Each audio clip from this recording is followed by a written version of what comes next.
ओम शांति। आज 18 सितंबर 2021 है और ये है आज की कलरफुल मुरली। आज की मुरली का सार।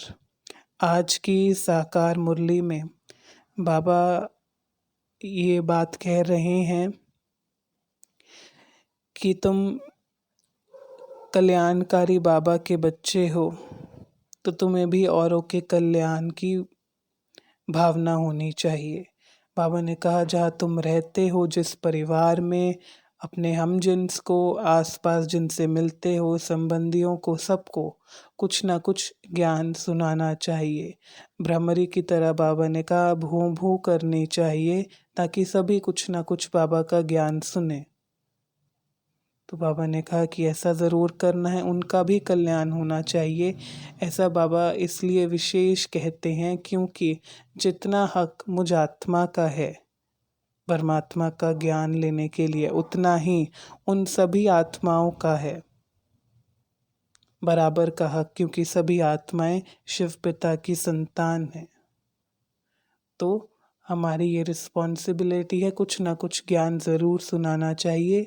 बाकी वो चले ना चले उनका भाग्य और उनकी तकदीर। और दूसरी बात, अव्यक्त मुरलियों में बाबा ऐसा ज़रूर कहते हैं कि ऐसा ना हो कि अंत में आपके आसपास वाले, आपके संबंधी या पहचान वाले आपको उल्हना दें कि आपको ये ज्ञान था, समझ थी, फिर भी आपने कभी हमको नहीं सुनाया। तो ऐसा नहीं होना चाहिए।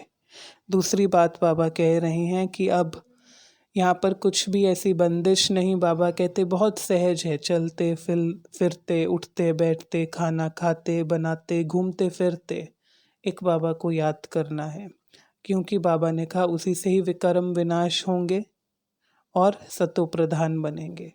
दोनों का आधार केवल योग है, बाबा की याद है। तो बाबा ने कहा कि अब जैसे कहते हैं मौत का कोई भरोसा नहीं, इसलिए कोई कभी भी शरीर छोड़ सकता है। और अभी कोई शरीर छोड़े तो बाबा कहेंगे कि हम पूरे सतो प्रधान नहीं बने, हम बन सकते थे। तो बाबा कहते ऐसा ना हो जाए। तो कितना सहज है, बस इसका ध्यान रखना है।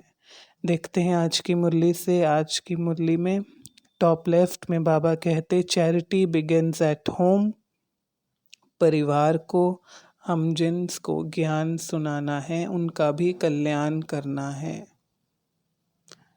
उनको बाबा ने कहा भ्रमरी की तरह भूं भूं करनी है, उनको थोड़ा थोड़ा ज्ञान सुनाना है, सुनाते रहना है कल्याण की भावना से। बाबा कहते युक्ति से समझाओ, ऐसे नहीं जल्दी से हट करके या दृढ़ता से समझाओ। कई समझाते हैं अहम भाव से कि मैं ज्ञानवान हूँ, मुझे ज्ञान है, उनको सुना करके अचंभित कर दें कि देखो कैसा ऊंचा ज्ञान सुना रहे हैं। लेकिन बाबा कहते हैं कि कल्याण की भावना से ये ज्ञान सुनाना चाहिए, तभी आत्मा को टच होगा। मुक्ति, जीवन मुक्ति के लिए सिर्फ बाबा से सुनो। आगे बाबा कहते एक रस अवस्था बनाने के लिए कौन सी ऐसी श्रीमत है बाबा की कि एक रस स्थिति बन जाए। बाबा ने कहा सवेरे उठकर बाबा की याद।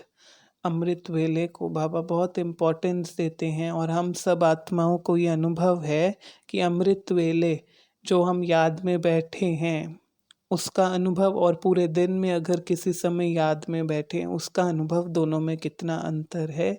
क्योंकि अमृत वेले स्वयं बाबा कहते हैं कि ये समय सिर्फ तुम बच्चों के लिए है। उस समय जो भी बाबा से वरदान मिलता है वो प्रैक्टिकल स्वरूप बन जाता है, तो वो शक्तिशाली समय अवस्था को एक रस बनाता है। उसी समय बाबा कहते अपने को आत्मा समझो तो व्यर्थ ख्यालातों से बच जाएंगे। आत्मा समझकर ही सुनो। और बाबा ने कहा साथ साथ प्रतिज्ञा भी करो। रूरिहान बाबा से करते हैं, बातें करते हैं, अपनी कमजोरियां देते हैं, तो प्रतिज्ञा करो कि दिन भर में हम याद करेंगे, चलते फिरते, खाते, भोजन बनाते बाबा को याद करेंगे। फिर आगे बाबा कह रहे हैं जैसे आम दुनिया में जो ज्ञान सुनते हैं वे कहते हैं ब्रह्मा कुमारियों में इतना ज्ञान है, तो क्वेश्चन कर सकते हैं रचता और रचना का, जिसको आम आज तक दुनिया में नेति नेति करते आए। न इति यानी कोई अंत नहीं, रचता और रचना का ज्ञान। शिव जयंती मनाते हैं तो शिव परमात्मा कब आए, आत्मा की जयंती तो हो नहीं सकती, लिंग का चित्र किसका स्वरूप प्रतीक है। तो ऐसे क्वेश्चन कर सकते हैं। आगे बाबा ने कहा ऐसे प्रश्न पूछो, कैसे गीता कब सुनाई, गीता का भगवान कौन, अच्छा कृष्ण हैं तो उनका उनका बचपन का स्वरूप दिखाते हैं, बचपन तक का ही यानी थोड़ा युवा तक अवस्था उनकी दिखाते हैं। उनका जो आगे बड़ा रूप है यानी आगे की उम्र का रूप श्री कृष्ण का ऐसा नहीं दिखाते, चित्रों में भी नहीं है। तो आगे बाबा कहते राधा कृष्ण का क्या संबंध है, रिलेशन है, कृष्ण ने अगर गीता सुनाई तो कब सुनाई। तो इस तरह के प्रश्न पूछ सकते हैं जिससे उनका चिंतन चले। आगे बाबा कह रहे हैं लौकिक संबंध में ऐसे, अगर लौकिक में अगर पति ज्ञान में है तो बाबा कहते पत्नी नहीं होगी, तो युक्ति से समझाना चाहिए।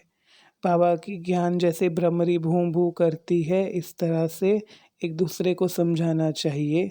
बाबा कहते हंस बगुले बन जाते हैं और इस तरह से रहना पड़ता है। तो पहले स्त्री ज्ञान सुने, बाबा कहते अच्छा है, फिर पुरुष भी सुने। तो बाबा कहते हम जिनका कल्याण करना है, बताना है लड़ाई सामने खड़ी है, बाबा आया है, बाबा से वर्षा ले लो। बाबा ने कहा याद से आयु बढ़ेगी और पद भी बड़ा मिलेगा। टॉप राइट में बाबा कहते कि सारे दिन में बाबा को याद करना है, देखना है कितना याद करते हैं, हमें उतना वर्षा मिलेगा। तो बाबा कह रहे हैं लेकिन बाबा को पता है कि यहाँ से जाते ही यानी धंधे में जाते ही इतने बिजी हो जाते हैं कि याद ही नहीं करते। उसमें भी विशेष तो बाबा कहते हैं सवेरे उठकर तो सभी को प्यार से याद करना ही है, वह समय सब निकाल सकते हैं।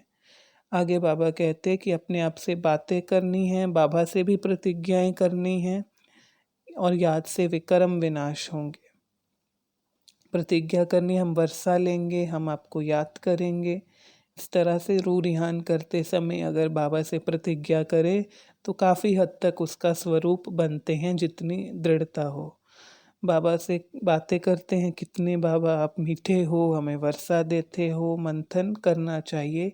कब शरीर छूटे इसका कुछ पता नहीं, तो याद करते रहना है, सतो प्रधान ज़रूर बनना है। बाबा ने कहा कि बाबा आकर के ज्ञान रतन देते हैं, हम बच्चों द्वारा औरों तक पहुंचाते हैं। बाबा ने उदाहरण दिया जैसे बंदर हैं, उनके आगे रतन रखो तो वो पत्थर समझकर फेंक देंगे क्योंकि उनकी बुद्धि में ये समझ नहीं है। इसी तरह बाबा ने कहा कि जो इस धर्म वाले होंगे उन्हें टचिंग होगी। बाबा ने कहा जो अच्छी सर्विस करते हैं बाबा भी उन्हें याद करते हैं, वे उन्हें प्यारे लगते हैं क्योंकि वे मददगार हैं। यानी सर्विस किस तरह से, एक तो ज्ञान स्वरूप होकर के बाबा का ज्ञान दूसरों को सुनाएंगे, फिर याद स्वरूप होकर के उनकी स्थिति ऐसी होगी, फिर धारणाएं भी उनकी दिन भर में ऐसी होगी। तीनों रूप से अगर सर्विस करते हैं तो बाबा कहते मैं भी उन्हें याद करता हूँ, वो प्यारे लगते हैं क्योंकि वे मददगार हैं ईश्वर के कार्य में।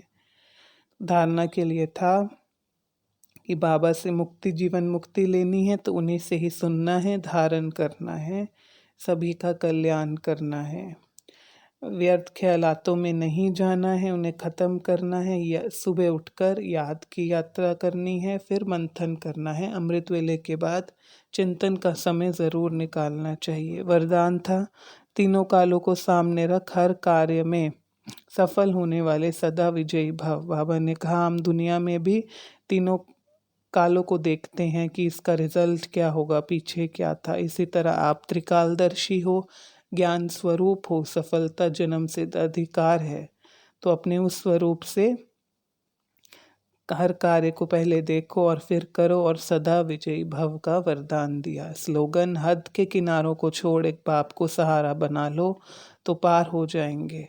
हद के किनारे जो रखे हुए हैं लोग हैं, कुछ वैभव वस्तु है, सेफ्टी के लिए साइड में पकड़ लें जिनको, बच जाएंगे, लेकिन बाबा को सहारा बना लो। तो आज की मुरली से अगर आपको कोई प्रश्न है या पॉइंट पता है वह भी आप शेयर करें।